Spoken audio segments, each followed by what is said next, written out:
Hello, good people, and welcome to Hillbilly Cat History, Spiritual Quest, more Patsy Presley. And today we're going to walk through the rest of Chapter 6 out of The Impersonal Life by Joseph Benner. And that's going to lead us into Chapter 7 of both books, the Book of John, the fourth book of the New Testament, and The Impersonal Life. But before we get there, we're going to look at an artifact. I think we might have looked at it once before, but I have a little bit extra new information. And we're going to kick it all off with this song, which is the theme song for this particular series, Elvis walking through the texts on his spiritual quest. Hi Gun, hi Tarzan, thank you both so much for coming. Appreciate seeing you here. This is Word on Fire. I'll see you on the other side.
You can hear him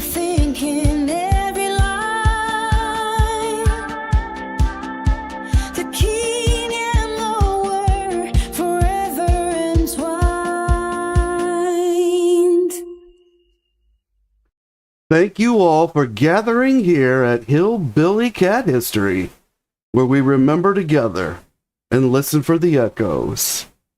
Hi Tarzan, hi Gunn, hi Carolyn. Thank you all so much for coming.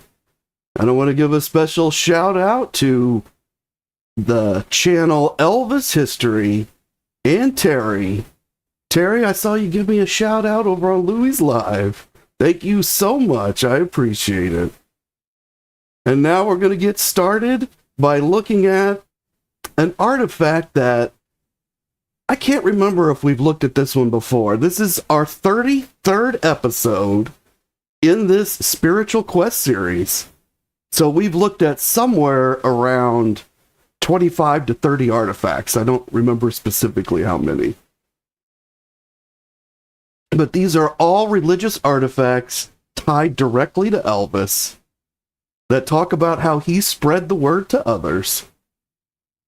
So let's take a look at this one, which is a silver crucifix, or a silver-like crucifix. No, this is silver. And it's a crucifix because it has a depiction of Jesus on it. And this is a piece of jewelry that, while beautiful, is not extremely expensive. This would have been a very affordable piece. And this piece came before us through Elvis's cousin, Patsy Presley.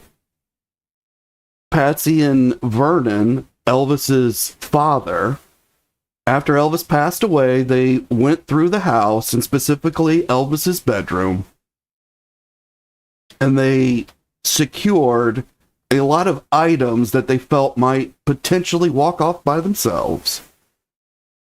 And one of those items was a jewelry box. A small jewelry box that had a lot of inexpensive and even costume jewelry in it. And the jewelry had no value as jewelry itself, like this piece, other than the sentimental value that it had for Elvis. Now, what we don't know, and what Patsy never knew, was the actual sentimental value of each piece. And so we once read a letter from Patsy that described the box, and it indicated that she would sometimes sit with this jewelry box, and she would pull the pieces out, and she would wonder, what did this piece mean to Elvis? Who gave this to him? How did it come to be in this box? Why did he keep it?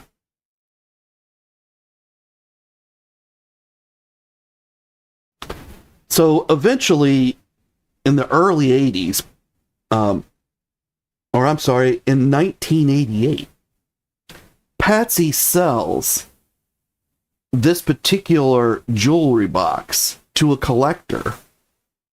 Now, these early collectors, they made connections with the family. And so we've talked about Jimmy Velvet, who knew Elvis personally. We've talked about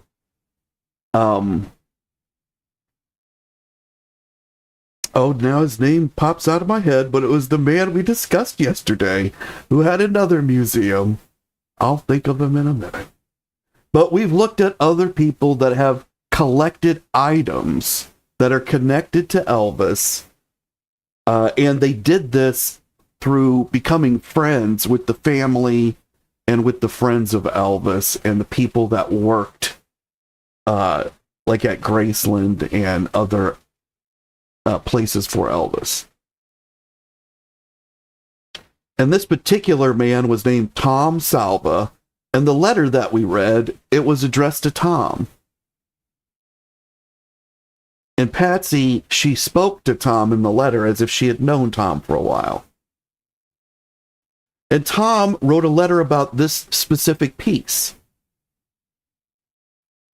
And it says, "The item listed and shown above has been in my personal Elvis Presley collection since 1988. I purchased this item and many others from Patsy Presley, Elvis Presley's cousin, who worked as a secretary in the offices at Graceland for many years during Elvis's career. The item was originally from a jewelry box from Elvis's bedroom dresser. I purchased the jewelry box and all its contents from Patsy in 1988. While it didn't contain any of Elvis's ornate jewelry with diamonds and gold, etc., it did contain many rings, watches, money clips, cufflinks, bracelets, pins, and other items of this sort that were often gifted to Elvis by family, friends, and even fans. Included below is a copy of the money order with which I purchased the items from Patsy Gamble, which was her married name at the time, as well as a color copy of the handwritten letter from Patsy dated October 25th, 1988, describing the jewelry box and what it meant to Elvis. So today we don't have the picture of the money order to look at. I do have it. I just don't have it for us to look today, but we may look at that at some point in the future connected to another one of these items.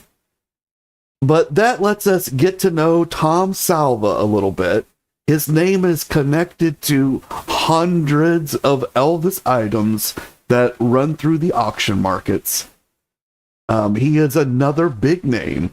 There's like 5 or 8 of these huge names, and we've been through a few of them now. We'll probably get to know the others before we're done with this series.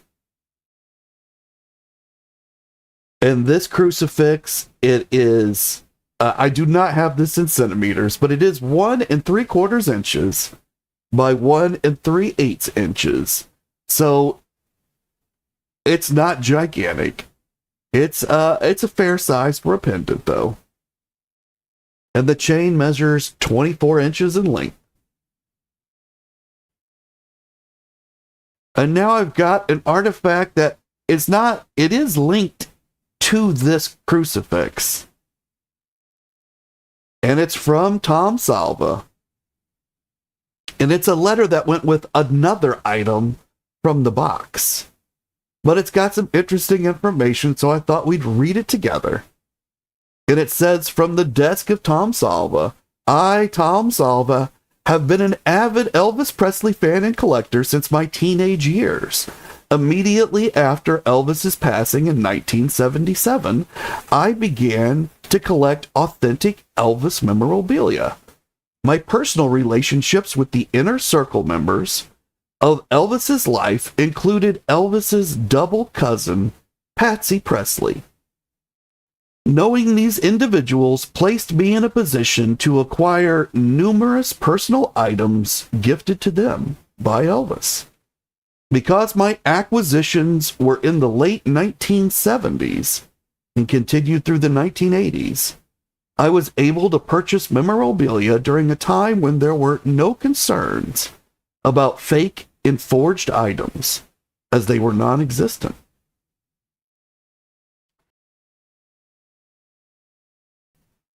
Patsy Presley worked at Graceland throughout Elvis's career.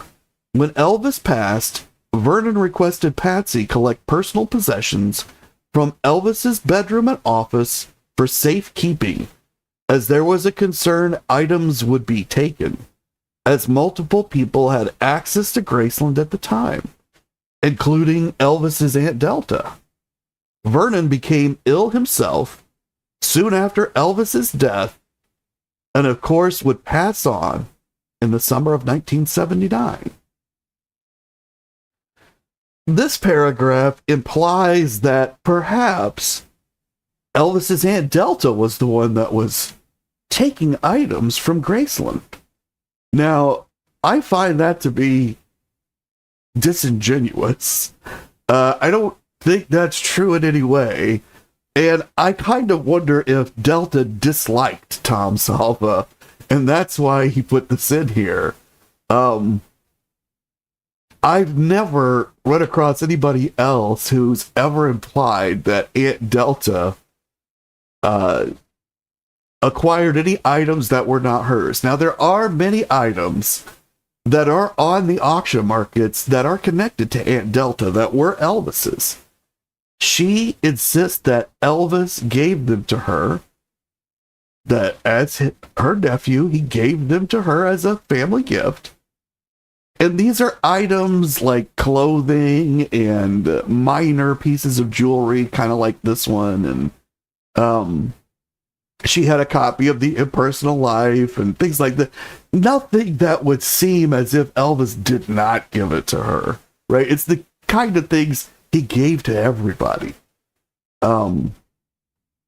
So it's interesting that Tom puts that here.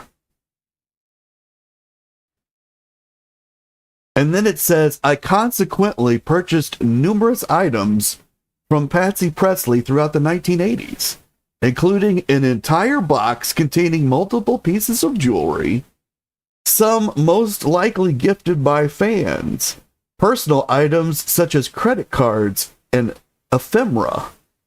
Patsy, of course, was as well given items by Elvis her entire life, as Elvis was one of the most generous individuals in entertainment industry. One of the items I purchased from Patsy Presley included this artifact, which is a short-sleeved dress shirt. And Tom has dated this February 11th, 2025. So I'm assuming Tom's still with us. He's still involved in either selling or authenticating Elvis merchandise that he's been connected to since somewhere around 1979, or in this case, 1988. And Carolyn says that she does not believe Aunt Delta would acquire any items that were not hers. I would probably agree with that opinion. And if a shirt or a pair of pants were acquired by Delta, I don't see that as anything egregious. I believe Delta was caring for the house and for the items in it. And Gunn says, was she the only family he said took things from Graceland? Because there were many others that could have. Well, he didn't say specifically that she did. He simply said that there were a lot of people with access to Graceland, and one of them was Delta. You know, but of all the people I would have mentioned in connection with a lot of people that had access to Graceland, if I was worried things were going to disappear, Delta was not one of them. Right? Like, I might have mentioned one of the cooks, and that would have been terrible because Elvis had employed them for years. You know, but maybe there's some new employees or other people, but the only one he names is Aunt Delta. I just find it, I think it talks about a relationship he had with Aunt Delta. I don't know that he had one. I'm simply speculating for what he wrote within this paragraph. And Gunn says he mentioned her name only. Right. Just her name. And Carolyn asks that she wants to know, did Elvis keep a journal or a diary of some sort? Not one that's known by any person. But what I will say is that the myth is that Elvis didn't write letters by hand. There's, I think, a connected myth that Elvis didn't talk on the telephone. Okay, both of these are completely inaccurate. There are at least 3 examples that jump to mind of lengthy letters that Elvis wrote. One of them wasn't that lengthy, but it was very heartfelt. And I talk about that one, and that's the letter that Elvis wrote to Gary Pepper, you know, after his 1969 return to the stage. And there's a long letter that he wrote to Anita Wood one time.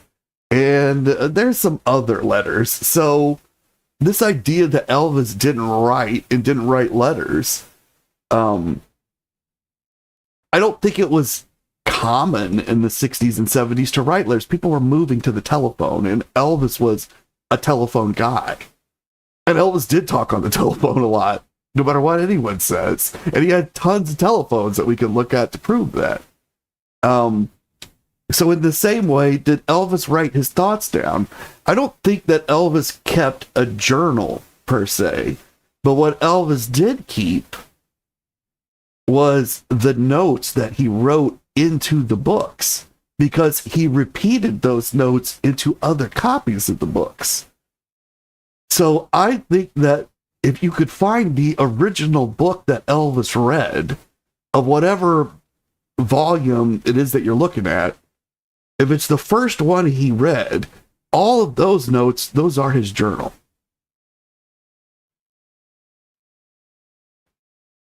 And Carolyn says she thinks he did keep a journal and that Patsy took it. I guess that's who you're meaning by PB, right? Patsy Presley?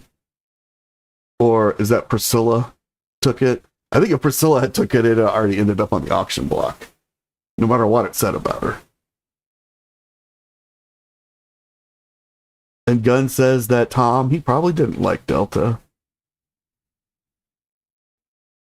And then Gunn's asking to Nixon. I'm lost on that one, Gunn.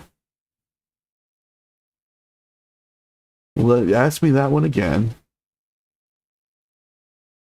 And Tarzan says they found a crumpled letter in his bin. I think that one is bogus, to tell you the truth. There's also a Book of Mormon they say was his. That one was bogus as well. So there's some bogus ones that they become very integral to the myth because there's certain people that really like them. Oh, and that he wrote a letter to Nixon. Absolutely, Gunn. Thank you for mentioning that. He did, in the moment, on the plane, he wrote a letter to President Nixon. I totally forgot about that. Yes, that's true. So that's at least 4 or 5 that I can think of right now. And I mean, 4 or 5 letters, that's not a lot, right? But I don't think we've seen everything. I mean, I think that's what, you know, when you look at these items that have come to light through the auction markets or through stories, these are the tips of icebergs. Like, Elvis didn't own one gold ring. He had hundreds and hundreds of gold rings.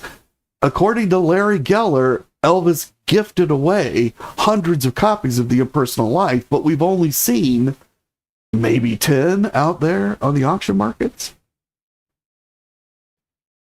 And Carolyn says that Elvis was such a deep thinker that she just can't believe he didn't keep a journal of his thoughts. Well, I struggle with would he have kept a journal, because there's a possibility it would have fallen into somebody's hands. When you look at his notes in a book, they're cryptic, and they could be interpreted in multiple ways, which I think Elvis liked. I think he kind of liked that kind of mystique and mystery about himself. But if he wrote his own feelings into a journal, then they become subject to discovery the same way that Anita found Priscilla's letters. And I believe this also connects to the wills that we talked about. Why aren't there these people in the wills that Elvis's will that they thought they would be in the will? Why didn't Elvis put certain people in the will and leave them certain things? Well, because the wills were being sent out into the world connected to other paperwork for the insurance companies and stuff. And so the wills aren't kept at Graceland or under lock and key. They're kept by whoever these companies are. And that makes them subject to discovery. Somebody could find them and publish them. So you don't want that kind of information out there. I also don't think Elvis was in the habit of writing his thoughts from a child. You know, I think children who grow up trying kind of keeping a journal, they're more apt to do that. Or people who see themselves as a writer. And I don't think Elvis saw himself as either one of those. But that's just my opinion. And I'm not trying to change anybody else's. If you've got your opinion, put it into the chat, put it into the comments. If this is your first time here, make sure that you subscribe so you'll get more of this content. And everybody be sure to like the video so that YouTube knows that you want more of Hillbilly Cat history. And Gunn says that maybe there wasn't time for writing down everything that happened. And where would he keep it so no one would read his diary? Exactly. Especially in his early years in 54, 55, 56, 57, there was no time to keep a diary. He was simply too busy. And one day we'll go through those years and you'll see this man was busy.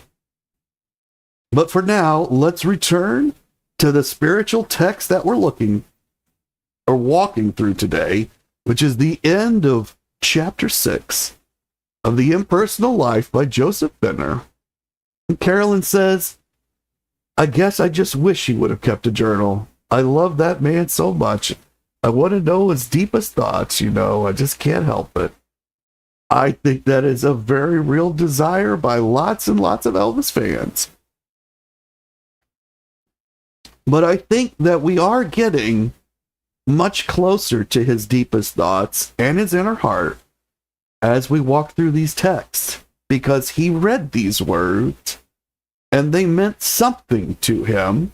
We're guessing and speculating what they meant, but they absolutely meant something. And they said things to him, and he took actions based on them. And so we return to this section, which says, for who is the master, your body, your mind, or you? The I am within. And so this is a response to the fact that what's already been discussed in the chapter makes some people uncomfortable, most people, because it's talked about your thoughts not being your thoughts. They're really the I am's thoughts. It's trying to discuss how you function misaligned and how you should function if you were aligned with the I am, who is the God that lives in your heart and speaks to you, allows you to commune through your heart, and is your direct link to the divine, because you are a shard of the divine.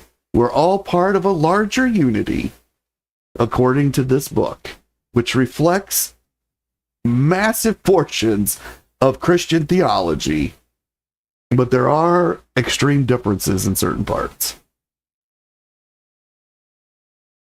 And the book goes on, then why not show you are master by thinking the true things the I am of you within wishes you to think.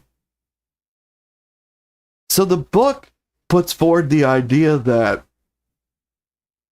you're not an individual because you rebel against what the I am says, that misalignment comes with an illusion of individuality, an illusion that you're master of your own destiny. But the truth is, you will only be master of your destiny if you are aligned with the will of the I am. Because if you were the master of your own thoughts, you would be aligned. And that the misalignment shows you've lost control. And you've rationalized this into believing you are in control. So this, I think, in the book of John, we have seen that Jesus has said, and I'm paraphrasing here, but that it doesn't matter what self-delusion or mask that you wear, whether it's to fool the world externally or to fool yourself internally. God and Jesus are not fooled by any of these masks. They see through them directly into your heart. They know the truth at all times. Nothing ever clouds or fogs their vision. But what this passage is saying is that you fog your own vision, and it appears to you as if you are the master while you're inside this fog. That this is a delusion that you've convinced yourself is true. And the book says it is only by your thinking these other things, by allowing these inharmonious thoughts to enter your mind, and by so doing, giving them the power to so affect or disturb you that they have any such influence over you. When you stop thinking into them this power and turn within to me and allow me to direct your thinking, they will at once disappear from your consciousness and dissolve into the nothingness from which you created them by your thinking. I think this reflects back on the passage in John where all of the fishermen were in the boat and there was a storm. Jesus walked out to the ship, and once they accepted Jesus into the ship, which was a metaphor for accepting Jesus into their hearts, they realized the seas were calm and they were at the shore. They were not in danger. There was no storm, and it's possible there never had been. And that by accepting Jesus into their hearts, by aligning, they were able to see the truth of the events through the delusion that they had given themselves. And this says when you stop thinking power into them, into these delusions, and then turn within to me and allow me to direct your thinking.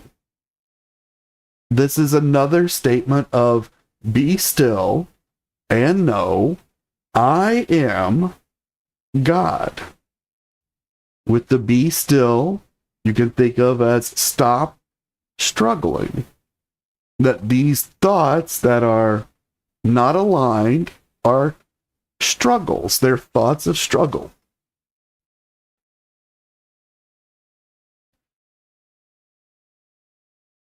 And the book says, when you are willing to do this, then and only then are you ready to receive truth. And by proper conscious thinking, directed by me, to create the true and permanent things I would then wish you to create. This passage is saying that God has a plan, and that if you're not aligned, although you will be serving God's purpose, whether you want to or not, you won't be doing these creative activities that he wishes you to do. That you could be part of this much greater thing. And I think this would have spoken to Elvis, that he would have wanted his efforts and his accomplishments and his successes to be part of this greater whole, the unity.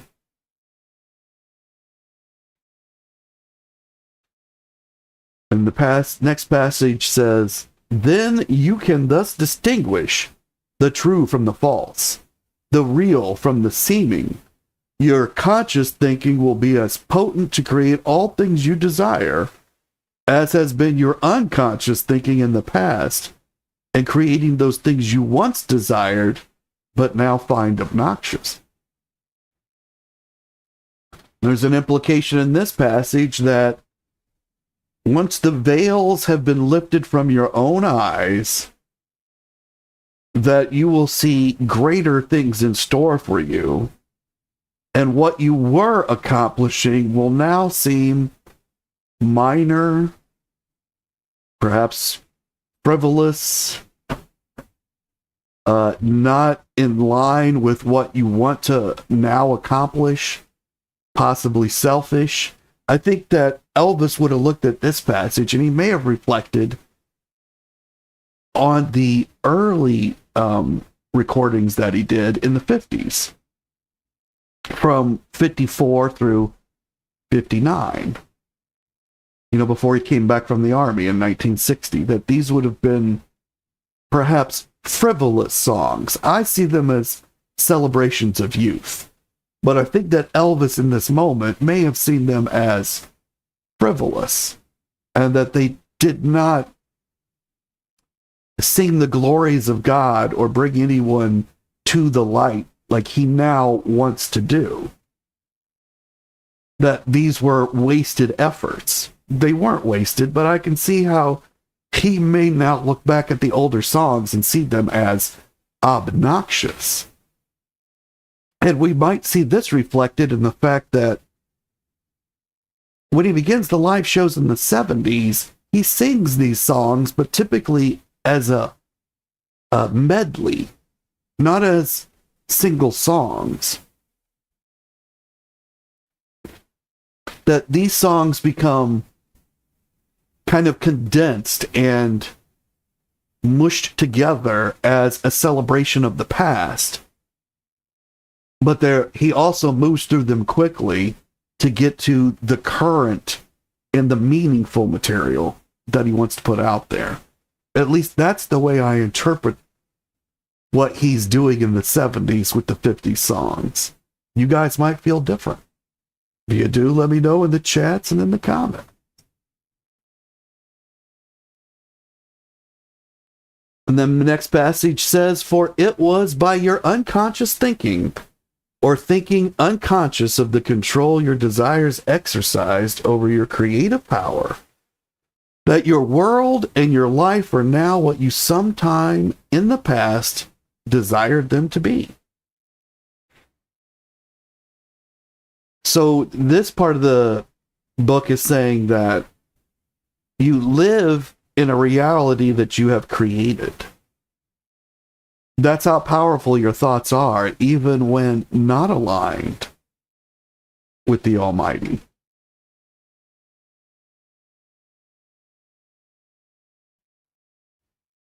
That you are capable of immense creation.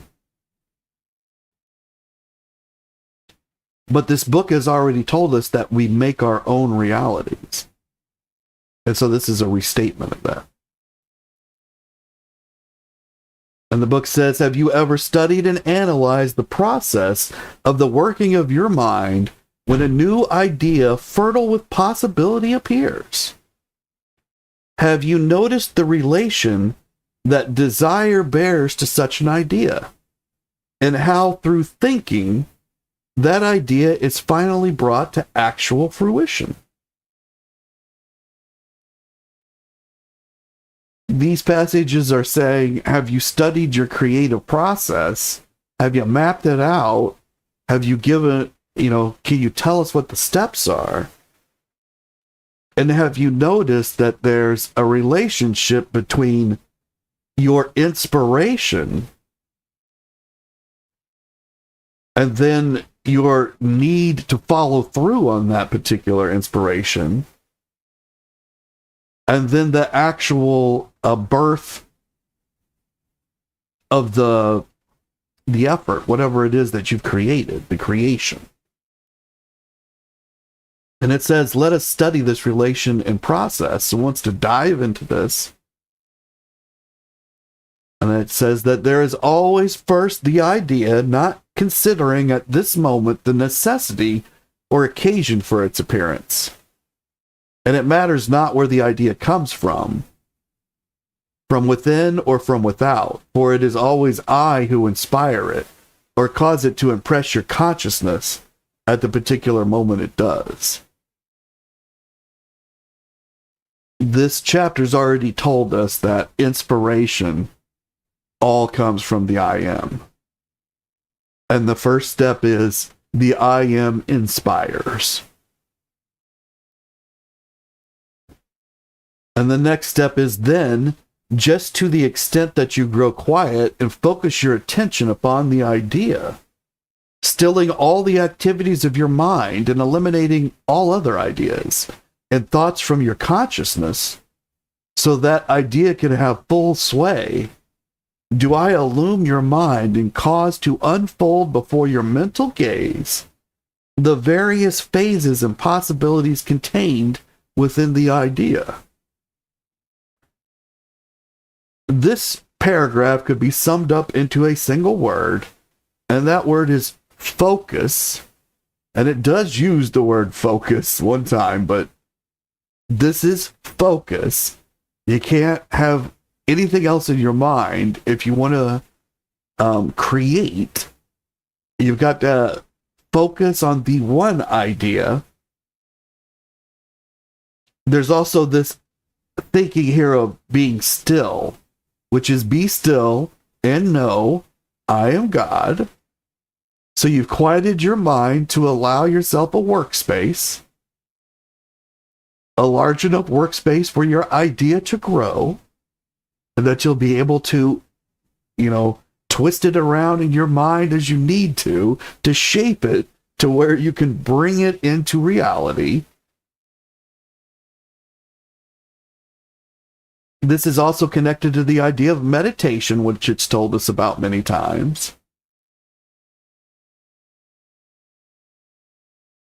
I think in the book of John, it refers to this as calm. There are many references to calm.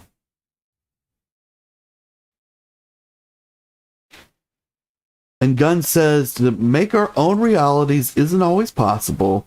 How much we even try depends on how other people near us react to. And I am inclined to agree with that, Gunn. I think what the book is telling us is that's not a true statement, though. That the reason that you and I lean towards this statement is that this is one of the veils or the self-delusions that we've put into place. As we fall back on this and we say, no, we can't make our own reality. That's impossible. And we list reasons for it. And the book is saying, you got to get past the point where your immediate thought is, no, this is not possible. And that you have these reasons, that this is part of the struggle. And the book also says that if you're having this struggle, well, that's correct. You should be having it. And that if you have doubts, you should have the doubts. And if you're recognizing self-delusion, it doesn't mean you have to pull away the self-delusion. You're just beginning to recognize it. And that the real solution here is just to continue to read the book. And that eventually these thoughts that we have will be replaced because we will have aligned ourselves and we'll be able to see the truth, according to the book. I'm not saying that's true. I'm saying that Joseph Benner would like us to believe that's true, and that Elvis, well, he was taken with this idea, with all the ideas in this book, or many of them, especially the ones he annotated. But be still and know I am God. That resonated with him deeply because he wrote it a lot. So I think that was a reflection of the struggles within his own mind and within his ability to stay aligned and with his discussions directly with the text itself. And Gunn says that it sounds so easy in the book, but it's not as easy in reality. And that's true. And I think the book tells us that too. That this is a book and it's bringing you the word, but the true arena of these thoughts is in your mind. And that's where all the action's going to take place. The book is just a way to come back and meditate on the thoughts. And the book says, this takes place, however, up to this point without any volition on your part, other than focusing or concentrating your attention upon the idea. So the book says that inspiration, you don't need to worry about inspiration, especially if you're aligned, it's going to come to you. But even if you're not aligned, I'm sending it to you, so all you've got to do is recognize the inspiration when it shows up. And when it does show, then if you want it to move forward, you have to focus. That's really the only thing you have to do. And the book says, but once I have given your human mind a view of its possibilities and have enlisted your interest, then does your human personality take up its task. For as I created and inspired the idea in your mind, so did I cause that idea to fructify therein and give birth to desire. Desire to bring into outer manifestation all the possibilities of the idea. desire thus becoming the mortal agent of my will. It's applying the motive power, just as the human personality is the mortal instrument used to confine and focus that power. This passage is saying that there are times that you're going to get an idea as a creator. And I have this happen a lot, actually. You get this idea, and whether you purposely focus on it or not, you can't get it out of your mind. Now, I have thousands of great ideas that leave my mind within 10 minutes. They're the greatest idea, and if I don't write it down, or I don't somehow move forward with it in that moment to get it recorded somewhere, it's gone forever. And even if I do record it, there's a good chance I won't move forward with that particular idea because it disappears out of my mind after about 10 minutes. But there are other ideas that they will not leave my mind for whatever reason. And I'm not focusing on them, but now I'm unable to focus on anything else. Like I can't watch a television show or read another book. My mind just keeps clicking back over and over about whatever this is. And then I have to go and push it out into a script or complete the whole video or whatever it is. And so, like, an instance of this is the Christmas story that I told the other day with the slot cars.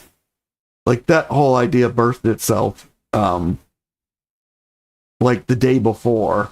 And I had all this other stuff I wanted to work on, but I could not until I finished the script and got ready to do that and assembled all the pieces to do that particular episode. So I understand what it's telling us here, that there are times when your desire to complete this project will suddenly become so great, you have no idea where that desire came from because you have other ideas, but they don't spark this kind of desire. And the book says, yes, all ideas and all desires come thus from me. They are my ideas and my desires, which I inspire in your mind and heart in order to bring them through you into outer manifestation. I think this passage would have resonated deeply with Elvis because it says, all the things that you have accomplished and done, these were my ideas. These were my desires. You have fulfilled godly ideas and godly desires. And the inspiration which burns in your heart and your mind, and the desire to do these things, I too have sent these to you. And it means that we are in harmony, and that you are in these moments in alignment, and that you are blessed. And Elvis was searching. You know, Larry Geller states over and over again that Elvis was searching for a purpose to his life. Now, I kind of think that he found that purpose. That search only occurred in prior to 64, and then from 64 to roughly 66, 67. And then Elvis had purpose and he was moving forward.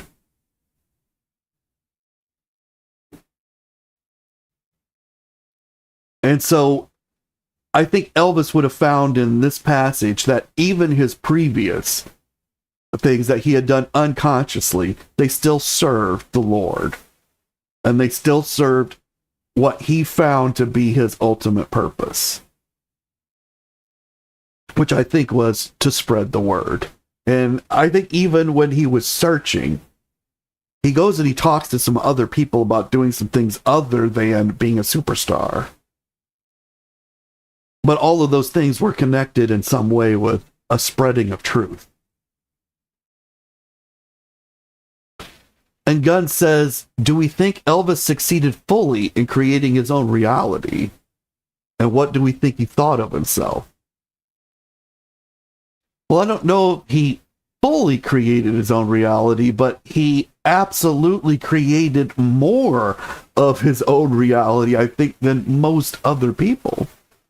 Like, compared to you or me, I think he probably created a massive amount of reality. Now, a lot of his reality focused around material things, like, and not materialism for materialism's sake, materialism for security and comfort, and not necessarily for himself, for those around him, for his family and his friends and his loved ones.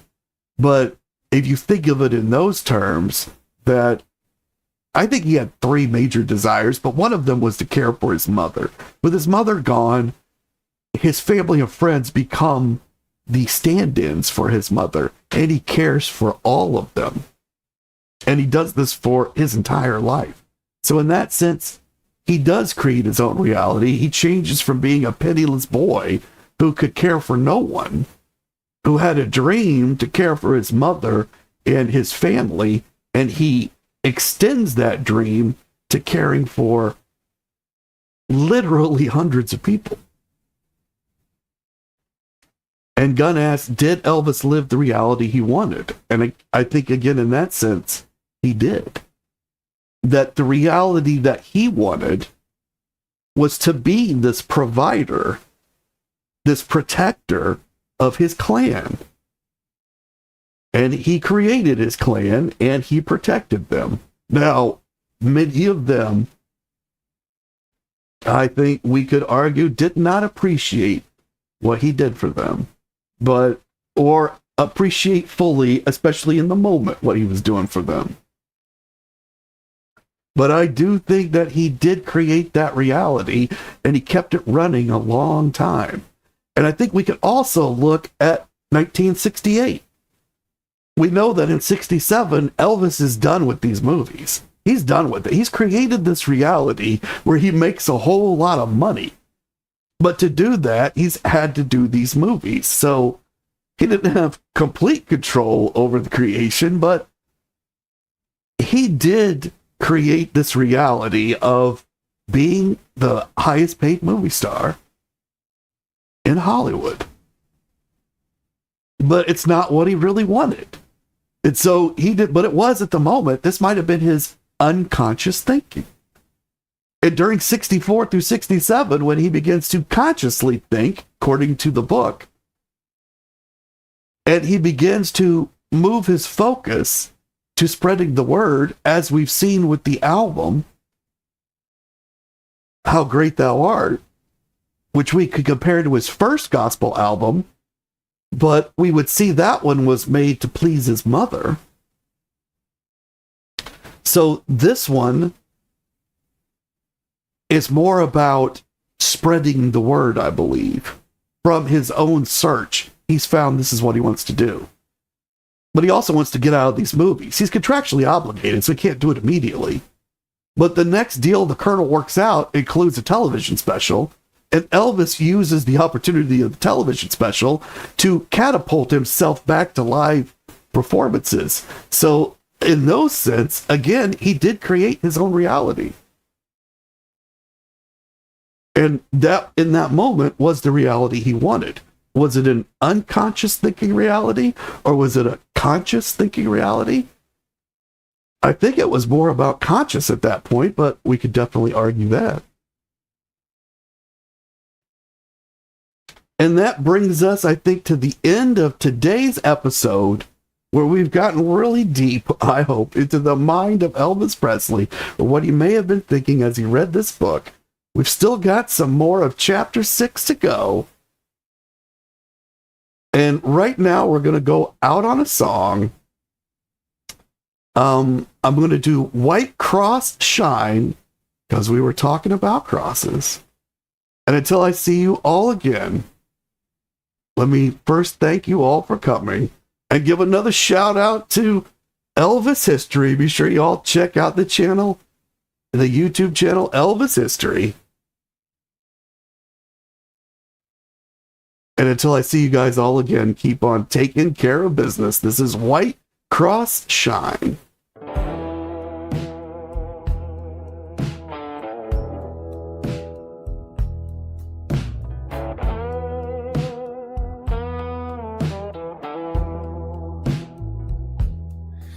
a steam driving rider, rolling through the dawn. Big old pickup truck, Graceland's calling me home. Pulled over by the water, saw that white cross shine.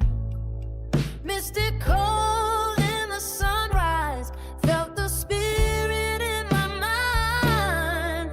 I got the crossfire blues burning deep in my soul. Concrete and eternal, Lord, it makes me whole. From the pasture to the stage, from the ranch to summer pews, I'm singing hallelujah with these crossfire blues.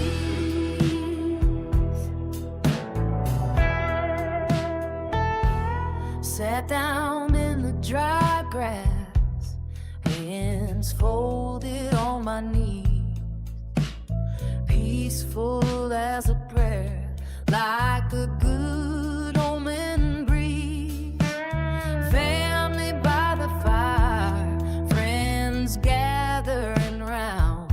That cross stood tall, said this land was holy ground. I got the crossfire blues burning deep in my soul. Concrete and eternal, Lord, it makes me whole. From the pasture to the stage, from the ranch to the pews, I'm singing hallelujah with these crossfire blues.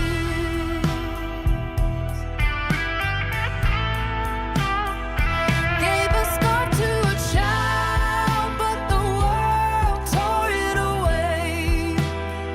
So I took the gold cross from my neck that day. Said, this is yours, baby, no one can take it from you. That's the power of the symbol. That's the gospel truth.